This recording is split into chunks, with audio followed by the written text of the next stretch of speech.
자, 누가 가장 잘했다고 보시나요? 먼저 고영신 교수님. 저는 두 사람을 썼는데요. 네. 토론 자체로 제일 잘한 사람은 심상정 후보다. 네. 뭐 사이다 발언을 진짜 사이다 발언은 그런 겁니다. 심상정 후보가 보여줬고 제일 지난 1차 토론회보다 좀 나아진 사람은 안철수 후보가 아닌가 그렇게 보입니다. 나아진 사람은 안철수 후보다. 지난 토론회는 너무 경직되고 네. 그래가지고 뭐 딱딱해서 여러 가지 제 실력을 발휘를 못했는데 어제는 좀 편안하게 또 좀 농담 뭐랄까 조크 같은 것도 섞어가면서 이렇게 여유 있게 하는 모습을 보여서 지난 1차 토론회보다는 가장 나아진 부분은 역시 안철수 후보 그렇게 두 사람을 그러니까 꼽을 수가 있습니다. 베스트는 심상정이고 이제 노력상이나 진보상이 그렇죠. 안철수입니까? 네. 네, 그렇게 네. 이해가 되고요.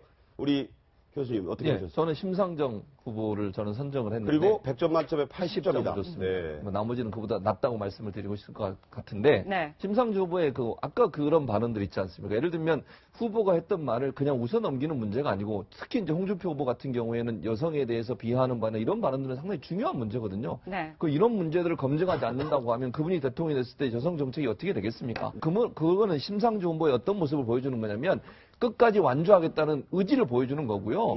이게는 내 편의 편가는 문제가 아니라 모든 후보의 검증대에 올려놓고 검증해야 된다고 하는 심상정의 모습을 보여줘서 그 자체가 사실은 예전에 우리가 보고 있던 진보 보수로 나누어서 어떤 후보가 어떤 후보를 도와주고 이런 개념이 아니지 않습니까? 네네. 후보로서의 어떤 올바른 자세를 보여주고 누구에게나 동일하게 아플 수 있는 질문을 했다는 점에서 저는 80점을 주고 싶습니다. 자, 네. 신지호 교수님. 예, 어제 봤을 때 문제의 핵심을 제일 정확하게 이해하고 있는 거는 유승민 후보였어요. 아, 핵심을? 예, 그 다음에 또 이제 그 보수 후보들이 지금 굉장히 열세 아닙니까? 뭔가 이제 존재감을 토론을 통해서 부각을 시켜야 되는데 거기서 제일 좋은 이슈가 이제 안보 이슈였어요. 근데 네. 주정론도 그렇고 그 대북 송금 문제도 그렇고 여하튼 그걸 이슈화 시키는 데 있어서 물론 홍준표 후보도 노력을 했지만 네. 또 효과적인 이슈화에 성공했다라는 점에서 네. 유승민 후보가 이제 1차 토론에 이어서 토론회에서 일정한 성과를 좀 거둔 게 아닌가. 일단 이렇게 보여지고요. 베스트였다. 예. 그다음 1차 토론회와 제일 봤을 때 제일 많이 달라진 사람이 누구냐? 안철수 후보였다고 봐요. 아, 많이 1차 달라졌다. 토론회 때의 그 경직된 표정과 그 딱딱한 태도, 뭐 이런 것들이 어제는 아까 그 박지원 상황론 얘기하는데도 웃으면서 받아친다든가. 그러니까 이 시청자들은 이게 TV 토론이라는 게 시각적 효과와 청각적 효과가 있잖아요. 근데 청각적 효과보다는 시각적 효과가 훨씬 더 크다라는 게 전문가들의 일치된 견해 아닙니까? 예. 그렇게 봤을 때 1차 토론에 비해서 가장 많이 개선된 후보가 안철수 후보이기 때문에 안 후보도 어제 짭짤한 재미를 좀 본 게 아닌가 이렇게 보여줍니다. 네, 우리 김 변호사님. 김광삼. 아예 순위를 매기셨어요. 순위를 좀 나눠봤어요. 네. 이게 예, 주셔도 됩니다. 예. 네네네. 예. 저희 카메라가 잘. 첫 번째 이제 심상정 후보라고 보는데 이제 심상정 후보는 좀 부담이 없어요. 왜냐하면 본인의 이념이나 정치의 도마가 명확하기 때문에.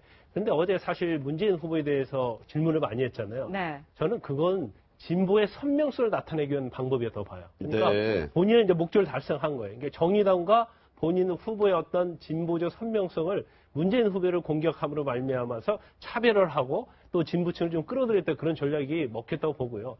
그다음에 이제 두 번째 유승민 후보도 마찬가지죠. 본인의 어떤 안보관에 대한 그런 것들을 가지고 문재인 후보의 약점을 가지고 들어가면서 어느 정도 굉장히 성공을 했다고 봅니다. 그러니까 네. 본인의 어떠한 컨텐츠를 보이는 데서 성공한 후보다. 좀 아쉬운 점이 있었다고 한다면 좀 너무 질문에 치중하다 보니까 본인이 어떤 답을 하면서 본인의 능력을 보여주는 면이 좀 부족했다고 보고. 네. 근데 이제 안철수 후보 같은 경우에는 뭐 저도 똑같은 얘기입니다만은 지난 1차 TV 토론에 비해서는 아주 훨씬 더 나은 모습을 보였다고 해요. 그러니까 진보를 많이 했다 이렇게 보시는군요. 그렇죠. 이제 표정에 있어서 굉장히 여유로웠고 또 살짝 웃으면서 웃기도 하더라고요. 예, 농담도 하고 또 문재인 후보에 대해서 질문할 때도 굉장히 공격적인 질문, 내용은 공격적인데 그냥 부드러운 질문하는 형식으로 갔다. 그런데 역시 안철수 후보에 좀 아쉬운 점이 있다고 한다면 질문을 좀 송구 질문을 해서 네. 상대방에 대해서 어떤 답변을 얻어내고 거기에 대해서 다시 반박하는 그런 어떤 리더십적인 그런 질문이 있었으면 좀 더 좋았다. 저는 그렇게 평하고 싶습니다. 네.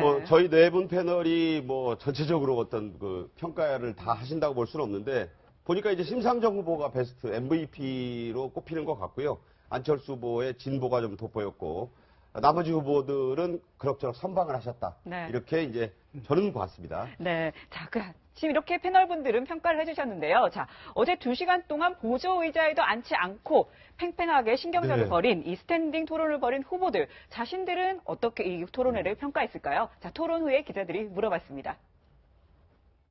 아예 뭐 스탠딩 이렇게 뭐 토론이라면 좀 이렇게 이렇게 토론이 이루어질 수 있어야 되는데 우선 5명이 스탠딩 토론하기에는 좀 숫자가 많은 것 같습니다. 그리고 또 고정적으로 자기 자리에 서서 하니까 뭐 앉아서 하는 거하고 서서 하는 거 큰 차이를 모르겠어요.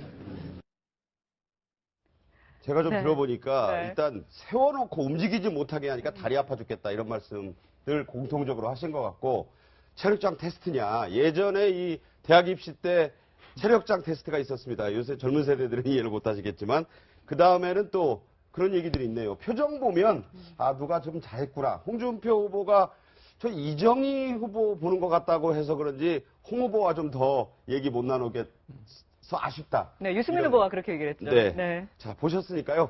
이제 토론회 3번 남았습니다. 또 어떤 토론회가 될지 주목이 되는군요. 자, 다음 주제로 넘어가 보겠습니다.